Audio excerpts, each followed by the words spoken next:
Now you talk about terror. What about for me? I've been terrorized all my day. All my day.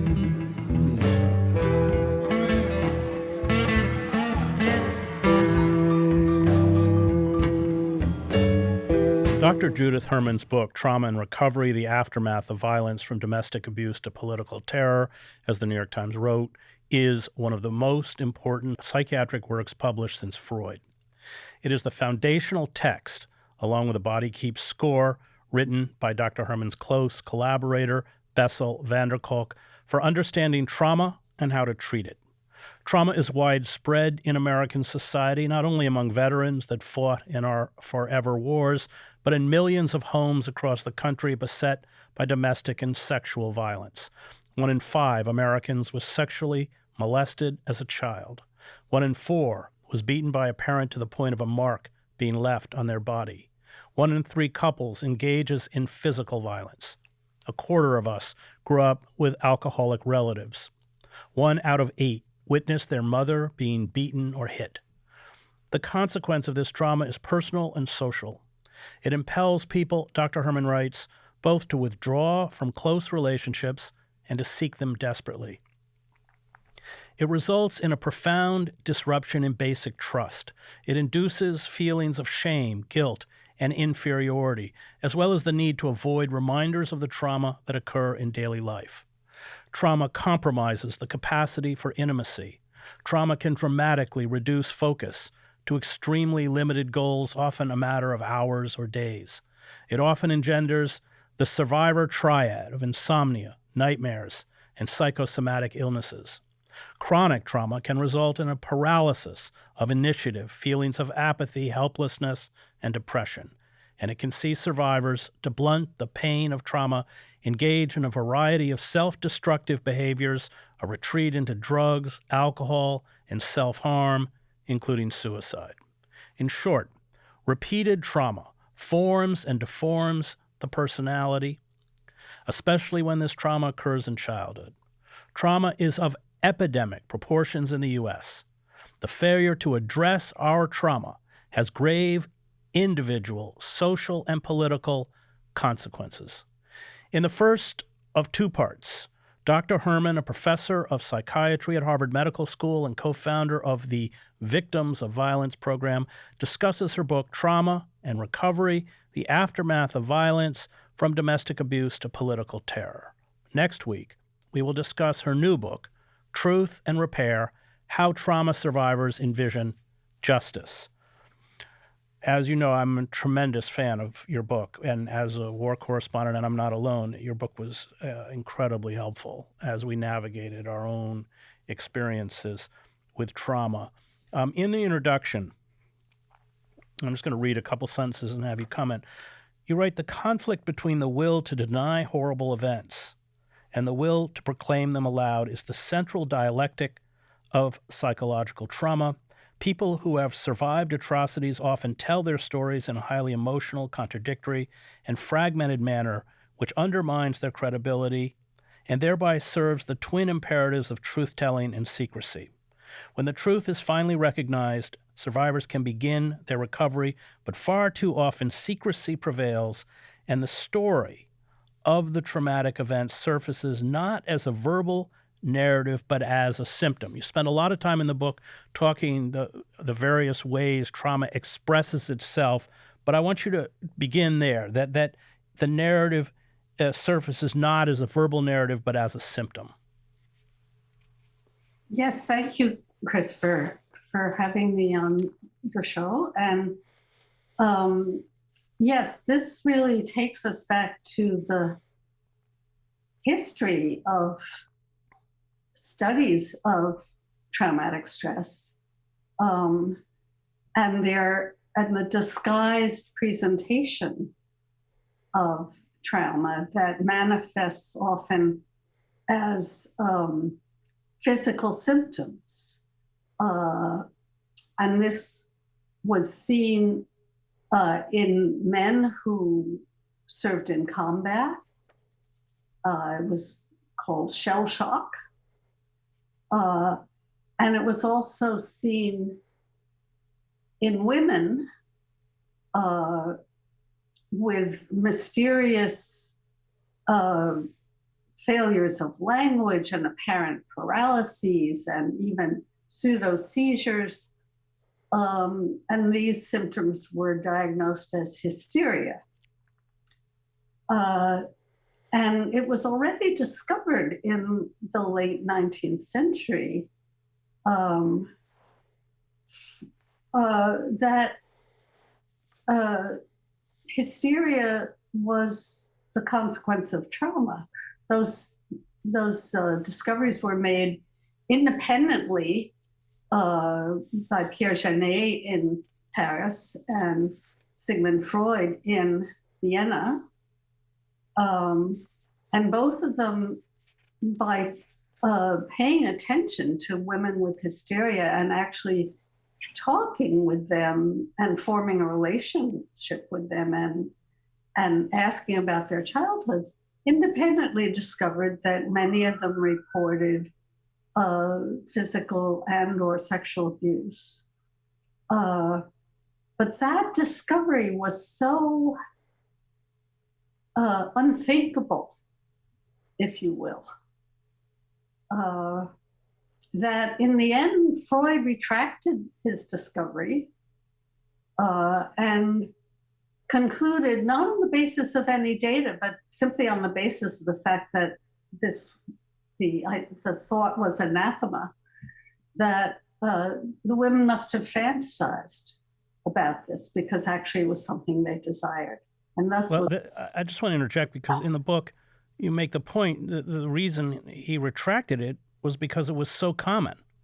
And you write that if his patient stories were true, and if his theory was correct, he would be forced to conclude that what he called, quote, perverted acts against children, end quote, were endemic, not only among the proletariat of Paris, where he had first studied hysteria, but also among the respectable bourgeois families of Vienna, that this had political and social consequences that he just wasn't prepared to confront. That's correct. And I think it's also true that he couldn't confront it alone. That's something that I always tell people who want to work as clinicians with trauma or are going to confront trauma in their line of work, whether they're first responders, whether they're journalists. You can't do it alone. Don't do it alone. You will simply be re-traumatized yourself. And you will, if you're isolated, you will not be able to deal with it. And Freud was isolated. When he published his paper, The Etiology of Hysteria, in 1896, he expected it to bring him glory. I mean, it would be like publishing in 1953 The Structure of DNA. You know, it was, and he called it Finding the Source of the Nile. And instead of bringing him glory, it brought him ostracism and shunning. And so he realized that this idea was never going to be accepted in the medical community where he was making a name for himself. And he couldn't fight that alone. So he basically retracted his theory. That gets into a point you make, and I may be fusing your books, but you write about how important the women's movement was to your own investigations into trauma. And at the same time, it was during the Vietnam War, you had these rap groups of Vietnam veterans. But you really say that without these kind of communal entities, work like yours is not possible. I really believe that's true. And it certainly was true in my case. I joined a consciousness raising group about 6 months before I started my psychiatric residency. And my colleague and friend, Kathy Amatniak, she was actually a classmate of mine, had been in Mississippi in the civil rights movement during Freedom Summer. And she had seen there what it was like, how powerful it was to bring people together in these groups called freedom schools to talk about their lives. And she saw, she's the one who coined the term consciousness raising. She thought of it not only as a method of political organizing, but as a method of scientific inquiry, because she said, nobody knows the truth about women's lives because women don't dare tell the truth about their lives. And sure enough, the consciousness raising group I was in was a bunch of white, highly educated, privileged women. But even in this group, there was stories of sexual assault, sexual harassment, domestic abuse. There was a lot of reports of violence, and we understood this as a method of coercive control, the method by which ultimately any group that dominates another group has to use to preserve their power and control. So when I started my residency, and here I was a brand new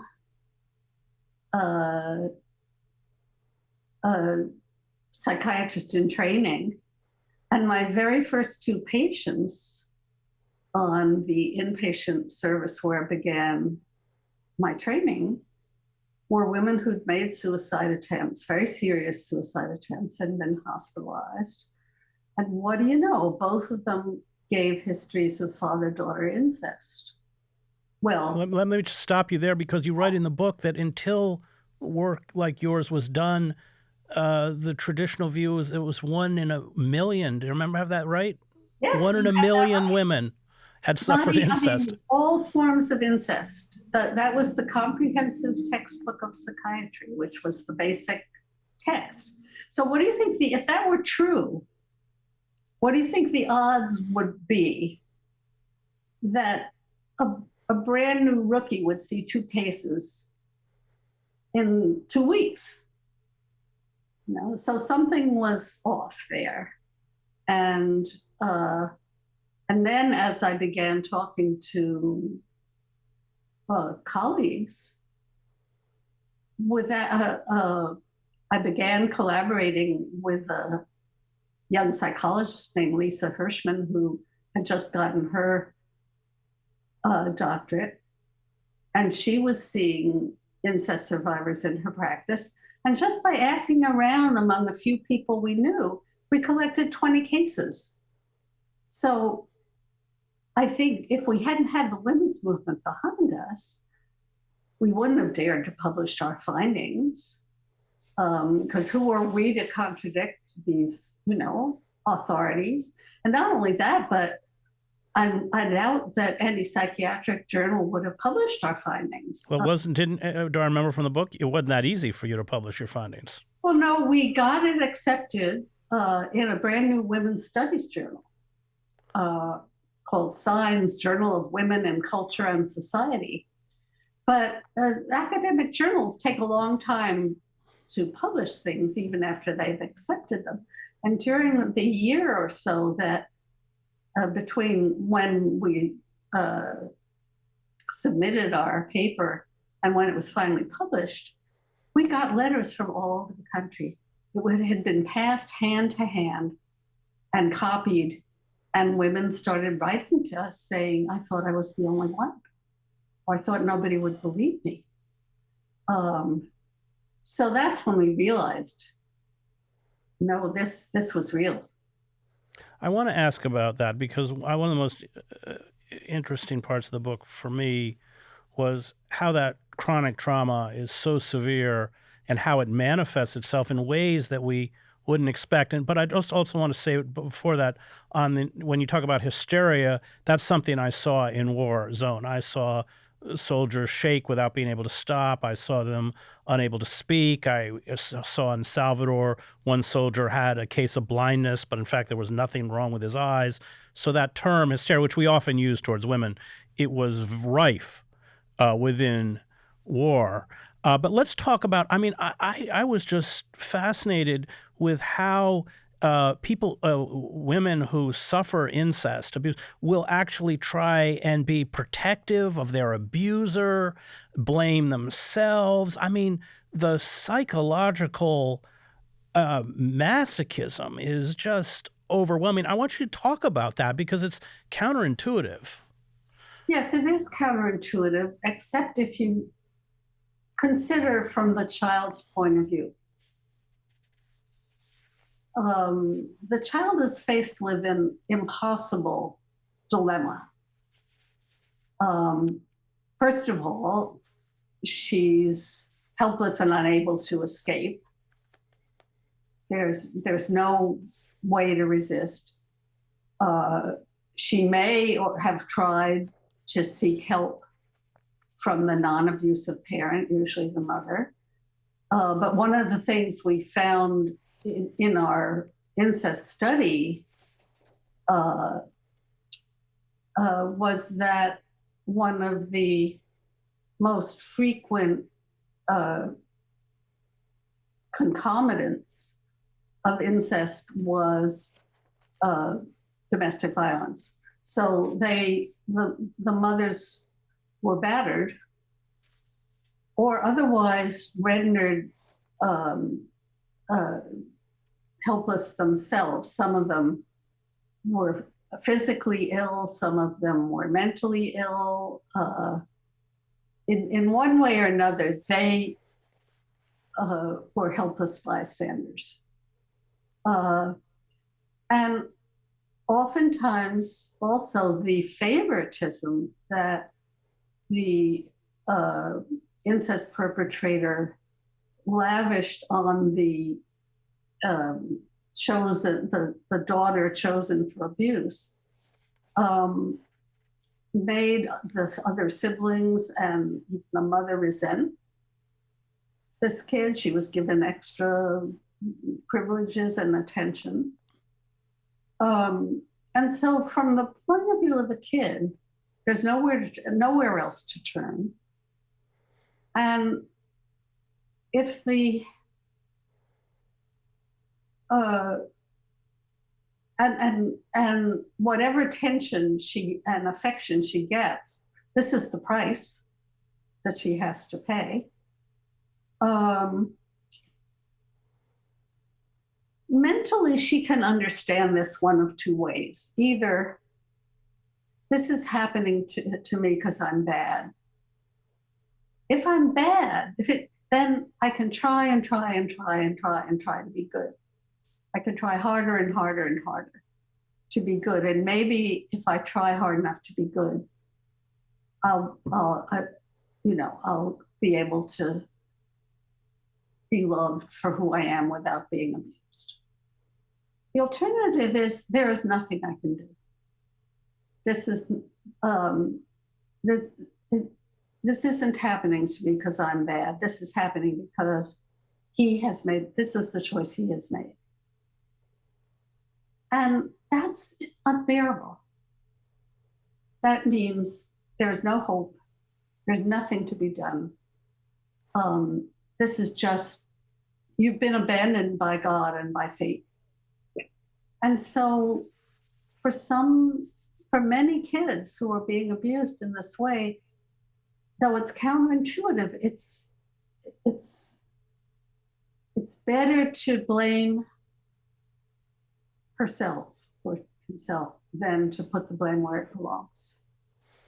I want to ask about traumatic memories. You said, you're right, they lack verbal narrative and context. Rather, they are encoded in the form of vivid sensations Robert J. Lifton, who studied survivors of Hiroshima civilian disasters and combat, describes the traumatic memory as an indelible image or death imprint. Can you explain that idea?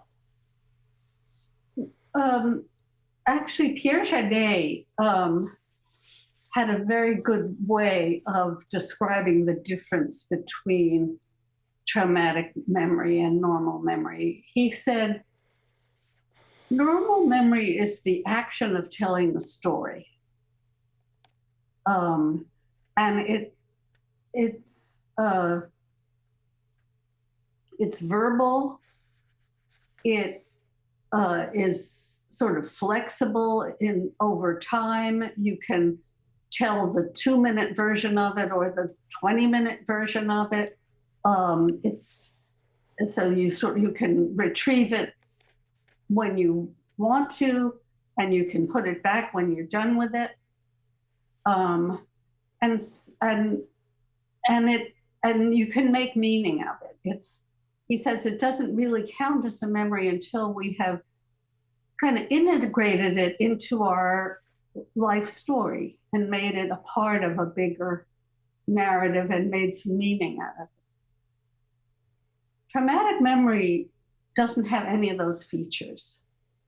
It's rather than verbal, it's very sensory.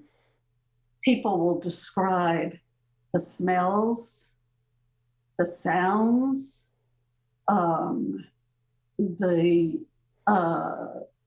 physical sensations they had,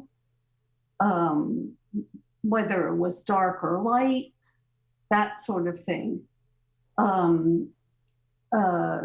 If you remember the recent Senate hearings for the confirmation of Justice Kavanaugh, or as I call them, the Ayatollahs, Ayatollah Kavanaugh. We have 2 sex offenders on the Supreme Court. So. Yeah, that we know of. That we know of, right? Yeah. Christine Blasey Ford, Professor Ford, was challenged because she couldn't name the date or the location of the party where she was attacked. But what she said she remembered most vividly was the laughter, that these boys were laughing as they had her pinned to the bed and with her mouth covered and smothering her. And that's the kind of trauma memory that it's not mutable in time. It comes when you don't want it, and you can't necessarily retrieve it when you do want it. So in all those regards, traumatic memory is very different from normal memory. And part of the work of recovery is sort of transforming that death imprint, if you will, into a living narrative. Since you touched on it, let's talk about male groups. You talk about these, private kind of forms of chronic abuse as being, it may not be exactly your word, small tyrannies, but you liken it to a tyrannical structure of a state. And you write about how in a tyranny, there is a hierarchy, religious, military, whatever, that profits off of the abuse. And then you write about how we have these hypermasculine, tyrannical structures, fraternities on college campuses, eating clubs at Harvard, where you've taught. My son was an athlete at Colgate. He heard about this abuse, which was common among the fraternities. He's a journalist. He wrote it up in the school paper, and the response was fascinating. The alumni came down on him like an avalanche. He got all sorts of death threats. He couldn't go downtown on the weekends when the kids got drunk. But what was even more chilling was how the administration went after him to cover it up. And I don't think there's anything uncommon about that. I mean, these groups, and you write about it, and I'll let you explain, but they not only embrace, but they perpetuate this kind of abuse. The military is rife with this stuff. Of course, yeah. I think in general, all male groups, whether they're fraternities, sports teams, military, and so on, first of all, they enforce this dominance hierarchy with their own quite sadistic initiation rites. Yeah. So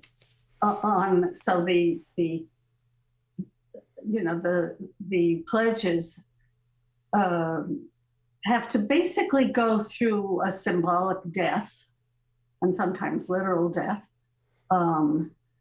There's an anthropologist named Peggy Reeves Sanday who wrote about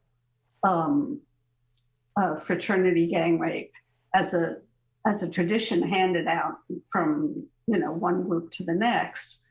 And she talked about the bonding ritual where, copious amounts of alcohol, being beaten, having to, do dangerous things like go out on a roof when you're drunk. And then, of course, vomiting and having to clean up vomit and excrement and so on. And then once you've submitted to that ritual, you have broken the bond of the young man to his mother and rebonded to the fraternity, to the male group. And indeed, we have lots of data now that indicate that in those all male environments like fraternities, sexual assault is, people who belong to those groups are much more likely than others to commit sexual assault. And indeed, some of them are planned and rooms set aside for the purpose after parties. It's also self-selecting. I mean, I wouldn't let these people tell me to do that.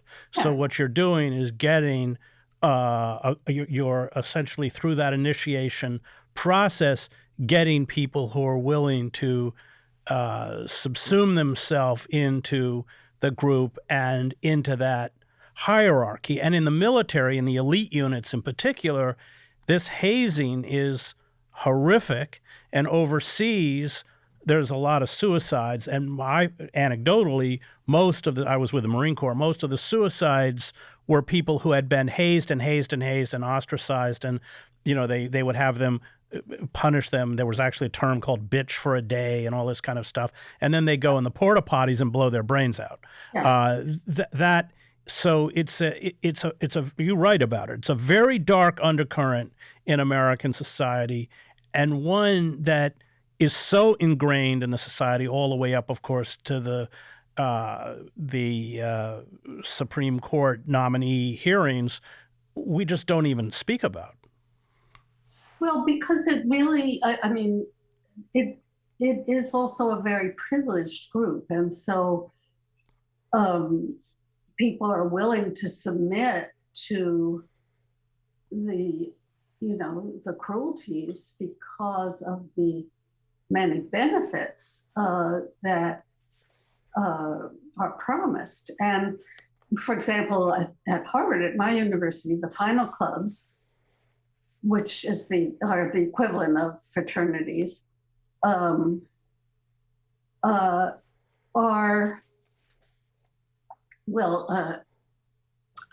heard that they're called the final club because they are the final step of admission into the elite of the elite. Teddy Roosevelt was in the Porcellian Club.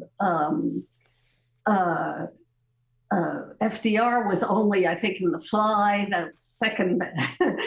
And JFK, I think, was in the Spee. But they're rumored on campus to have the best parties. And of course, once you're in the club, your social network is the ruling class. And so to to Harvard's credit, I have to say, when Drew Faust was president, she appointed a committee to look into the issue of rape on campus, and they produced a report that said male-dominated spaces are high-risk environments, and we have to do something to change the culture of the campus. And they actually tried to set some limits on the final clubs, which are separately incorporated. They're not part, they're not part of Harvard. So the limits were pretty tame. I think you couldn't, if you were a member of a final club that refused to integrate, they gave them all a chance to go co-ed. Those that refused, you couldn't, be recommended for Rhodes Scholar, or you couldn't get certain Harvard privileges. And guess what? The final clubs sued Harvard for sex discrimination. Right. And that was the end of that. Well, I think you note in the book that in the end, not much changed. No. Great. We're going to stop there. That was Dr. Judith Herman, the author of Trauma and Recovery, the Aftermath of Violence from Domestic Abuse to Political Terror. I want to thank the Real News Network and its production team, Cameron Granadino, David Hebden, and Kayla Rivera. You can find me at chrishedges.substack.com.